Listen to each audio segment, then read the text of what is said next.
Թմրաշրջանառության դեմ պայքարի ռազմավարության ընդունումից 9 ամիս է անցել, սակայն գլխավոր հարցը հստակ է՝ արդյունավետ է այն, թե ոչ։ Այսօր փորձելու ենք հասկանալ, ունենք առաջընթաց, թե շարունակում ենք բախվել նույն խնդիրներին։ Մեզ հետ կախվածություններ եւ հանրային առողջություն հասարակական կազմակերպության նախագահ Աննա Ասատրյանն է, շնորհակալություն հրավերը ընդունելու համար։ Ռազմավարությունը գրեթե 1 տարի է ընդունված է։ Գործնականում ինչ արդյունք է տվել։ Նշեմ, որ կախվածությունները եւ թմրամիջոցների դեմ պայքարը առհասարակ միայն առողջապահական ոլորտի կամ միայն իրավապահ համակարգի խնդիրը չէ, սա ընդհանուր հանրային առողջության եւ սոցիալական զարգացման մարտահրավեր է, որը առնչվում է գրեթե բոլոր գերատեսչությունների հետ եւ ողջունելի է, որ նախորդ տարի 2025 թվականի հունիսի 5-ին կառավարության որոշմամբ հաստատվել է ազգային ռազմավարություն, որը արդեն իսկ ընդգրկում է գրեթե բոլոր գերատեսչությունները, որոնք ինչ որ կերպ առնչություն ունեն թմրամիջոցների, այո, անելիք ունեն թմրամիջոցների ապօրինի շրջանառության դեմ պայքարում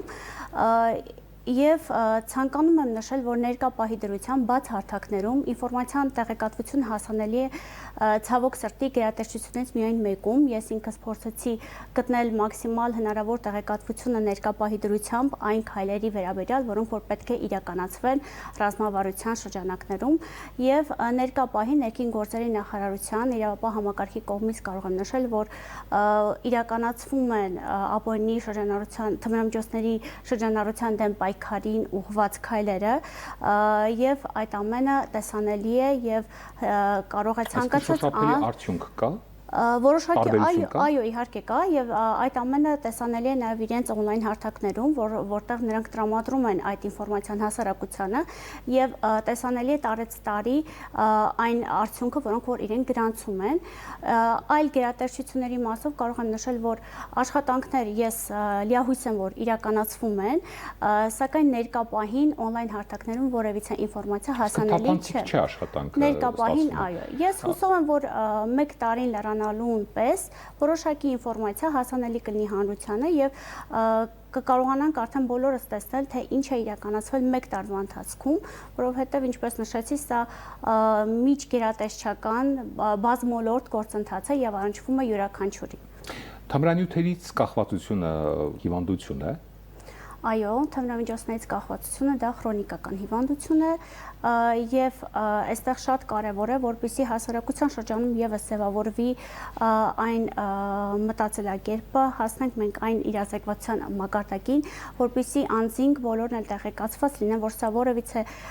խնդիր չէ, ինչ որ կամքի թուլության հետ կապված կամ զուտ ընտրության հարց չէ, սա քրոնիկական հիվանդություն է եւ պահանջում է բժիշկ մասնագետների միջամտություն, բժիշկ մասնագետների օգնություն, ինչպես նաև կախված թե ինչ նյութի մասին է խոսքը գնում, նաև հոգեբանն է նյութ նկատի ունեք տեսակ աշխարհում օրինակ ալկոհոլիզմից տարեկան մահանում է 3 միլիոն մարդ, սա պաշտոնական վիճակագրությունն է, թմրամոլությունից 300,000 Այս ֆոնին Հայաստանում կանխարգելիչ ծրագրերը որքանով են արդյունավետ հատկապես դպրոցներում եւ բուհերում կանխարգելիչ ծրագրերը, ինչպես եւ դուք նշեցիք, պետք է սկսել հենց դպրոցներից, բուհերից, ինչքանով է իրականացվում։ Ուրեմն իմ ունեցած ինֆորմացիայով, իմ ունեցած տեղեկատվության համաձայն դպրոցներում իրականացվում են որոշակի արշավներ, այսպես ասած, որը նախկինում ոստիկանության աշխատակիցների կողմից էր իրականացվում, ներկա պահին արդեն իսկ առողջապահության նախարարության կողմից կա նման ծրագիր եւ իրականացվում է հոգեբանների կողմից, նաեւ պետք է նշել, որ դեռահասների եւ երիտասարդների շրջանում շատ կարեւոր է, որ ինֆորմացիան ճիշտ ձևով մատուցվի, որովհետեւ սա այն խնդիրն է, որ շատ նուրբ մոտեցում է պահանջում եւ ցանկացած ավելորդ խոսք կարող է կամ ավելորդ տեղեկատվության տրամադրում դեռահասներին կարող է հակառակ ազդեցություն ունենալ եւ մենք ունենանք այստեղ ոչ թե կանխարգելում, այլ հակառակ գովազդում եւ հետաքրքրության առաջացում դեռահասների եւ երիտասարդների շրջանում։ Իսկ հասարակական սեկտորը այս առումով անելիք ունի դպրոցներում, բուհերում եւ այլն։ Ես կարծում եմ, որ սա այն խնդիրն է, որ հատվածը նկատի ունեմ։ Այո, որ բոլորը որոշակի անելիք ունեն այս հատվածում, որովհետեւ սա առնչվում է յուրաքանչյուրի։ Դուք ինչ որ ծրագրեր իրականացնում եք, թե պատրաստվում եք իրականացնել։ Հասարակական կազմակերպությունը նոր է համեմատած, ծրագրեր կան, որոնք որ նախատեսվում են, հիմնական շեշտը կլինի իհարկե կանխարգելումը, ինչպես նաև մեր ոլորտում կան որոշակի բացեր, որոնք որ մենք ցանկանում ենք լրացնել։ Օրինակ կարող եմ նշել նույն, որ նարկոլոգիայում թմրամիջոցների հետ կապված մենք բուժման ունենք ընդհանրապես մեկ ուղեցույց հաստատված կլինիկական եւ անհրաժեշտ է նաեւ այդ ուղղությամբ կատարել աշխատանքներ, կլինիկական ուղեցույցներ մշակել, որոնք որ կօգնեն իհարկե բուժման հետ կապված կարգավորումներ եւ հստակեցումներ կմտցնեն եւ նաեւ նշեմ, որ այդ ուղեցույցները պետք է համապատասխանեն իհարկե միջազգային լավագույն փորձին, որը որ հնարավոր կլինի ներդրել եւ համապատասխանեցնել մեր երկրում։ Իսկ ռազմավարությունը, որ ընդունել է կառավարությունը, բացեր տեսնում եք ռազմավարության մեջ։ Իրականում այս Օրինակ, որ ռազմավարությունը դրույթները կամ որ մասը ձեր կարծիքով թույլ է կամ նպատակին չի ծառայում, այսպես ասած։ Ես ուսումնասիրեցի նաև նախորդ ռազմավարությունները, որոնք եղել են հենց թմրամիջոցների դեմ պայքարի հետ կապված, եւ պետք է նշեմ, որ ի ուրախություն մեզ բոլորիս այս ռազմավարությունը բավականին հաջողված է եւ պարունակում է այնպիսի կետեր, այնպիսի ուղղություններ, որոնք այս պահի դրությամբ շատ կարևոր են հենց կանխարգելման ոլորտը ապահովելու համար, որովհետեւ եթե նախկին ռազմավարությունները ինչ որ ավելի ընդհանուր էին, ներկա պահին ես տեսնում եմ, որ կա որոշակի ժամանակացույց գոնե սահմանված, որը որ հստակ ժամանակահատվածներում պետք է իրականացվի կոնկրետ գործողություններ, կոնկրետ գերատեսչությունների կողմից, նաև այստեղ ուզում եմ նշել, որ միայն կանխարգելման խնդիրը չի, այստեղ առնչվում են, ինչպես ասացի, գրեթե բոլոր գերատեսչությունները եւ աշխատանք ունեն տանելու ինչպես իրավապահ համակարգը, այնպես էլ առողջապահական, այնպես էլ մեդիան պետք է նաև լուսաբանի եւ ճիշտ կողմից, այսպես ասած, լուսաբանի, որովհետեւ ներկա պահի դրությամբ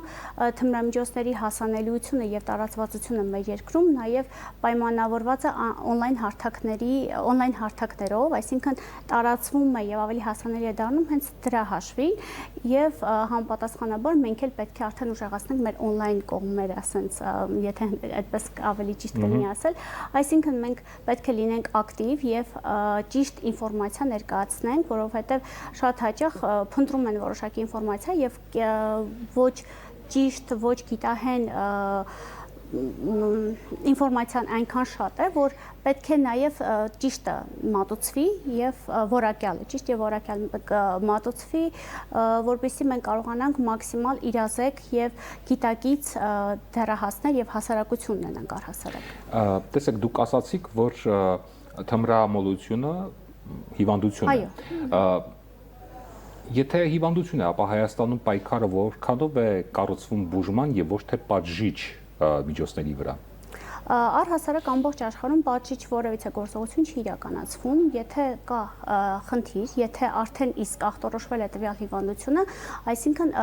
հետագա քայլերը բուժման նկատմամբ բուժումն է իրականացվում, ոչ թե ինչ-որ։ Եթե չեմ սխալվում, Հայաստանում ռեաբիլիտացիոն կենտրոններ չկան։ Այո։ Ինչը Եվրոպայում եւ Միացյալ Նահանգներում տարածված երևույթ է եւ մարդիկ գնում են անանուն, նույնիսկ անունը չեն հրապարակում եւ որոշակի աջակցություն են ստանում։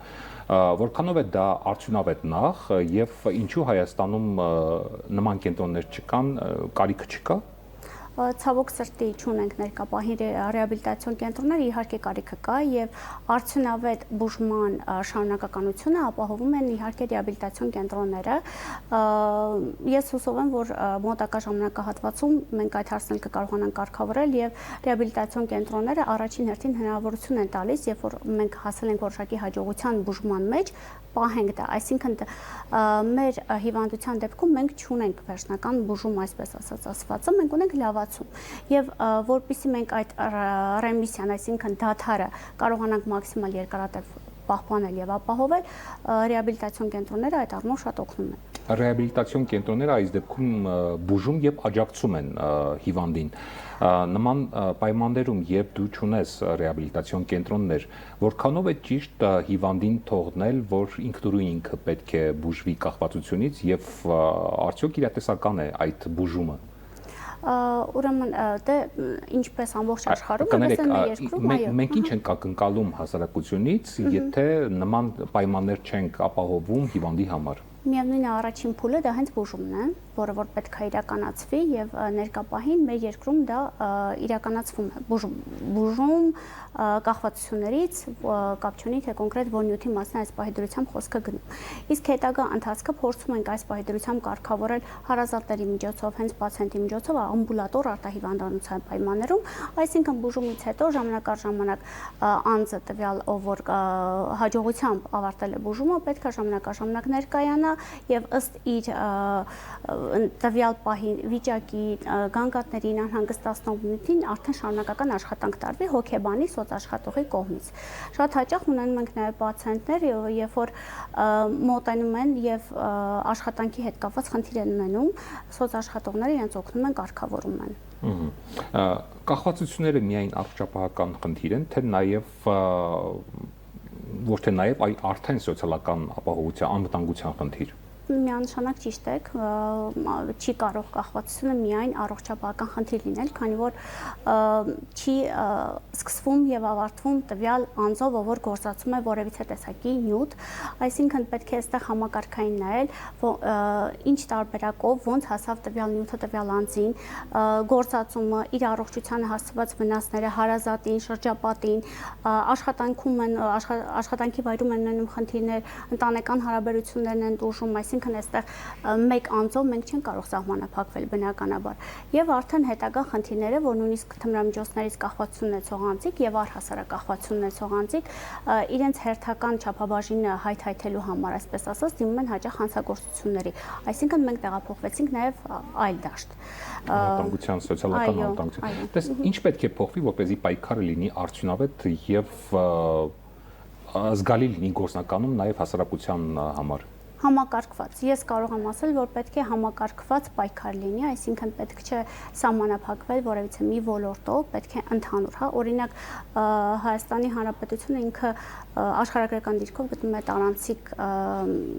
երկիր է համարվում եւ պետք է այստեղ ընդհանուր, հա, բոլոր սահմանային անցակետերից սկսած պայքարը մղել։ Մաքսավորներից սկսած, այսինքն։ Իհարկե, եւ նաեւ պետք է ուշադրություն դարձնել, որ այնուամենայնիվ մենք պետք է ունենանք իրազեկ հանրություն, որ չգործածեն, այսինքն այն քանակը, որն էլ որ կլինի մեր երկրում, տեղեկացված լինեն վնասների վերաբերյալ, թե իրենց առողջության հետ կապված, թե առհասարակ ինչ փոփոխությունների կարող է հասցնել տվյալ թմրամիջոցը եւ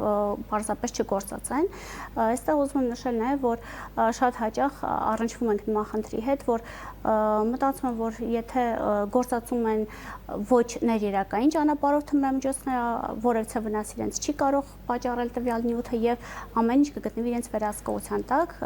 ցավոք սրտի դա այդպես չէ եւ շատ հաճախ ունենում ենք նաեւ գերդոզավորումներ մահվան ելքով, միջազգային կառույցները տարեկան հրապարակում են այդ ցուցանիշները, որոնք բավականին մտահոգիչ են, որ հենց առաջին գործածումը բերել է գերդոզավորման մահվան ելքով։ Եթե ամփոփենք զրույցը, այս ռազմավարությունը իրականում պայքար է թմրաշրջանառության դեմ, թե պարզապես փաստաթուղթ առանց տեսանելի արդյունքի։ Ես իրականում լիահույս եմ, որ այս ռազմավարությունը որպես փաստաթուղթ չի մնա սեղաններին դրված եւ յուրաքանչյուր գերատեսչություն իր մասով սահմանված գործողությունները կիրականացնի եւ 2027 թվականին արդեն ապահովման ժամանակ մենք կտեսնենք այն արդյունքը, որը որ տվեց տվյալ ռազմավարությունը իր ուղղություններով եւ հուսով եմ, որ մենք ունենանք արդեն իրազեկ եւ պաշտպանված հասարակություն։ Հետևողական եք լինելու։ Այո, իհարկե։ Շնորհակալություն մեր հարցերին պատասխանելու համար։ Մենք զրուցում ենք կախվածություններ եւ հանրային առողջություն հասարակական կազմակերպության նախագահ Աննա Ասատրյանի հետ։ Ցտեսություն։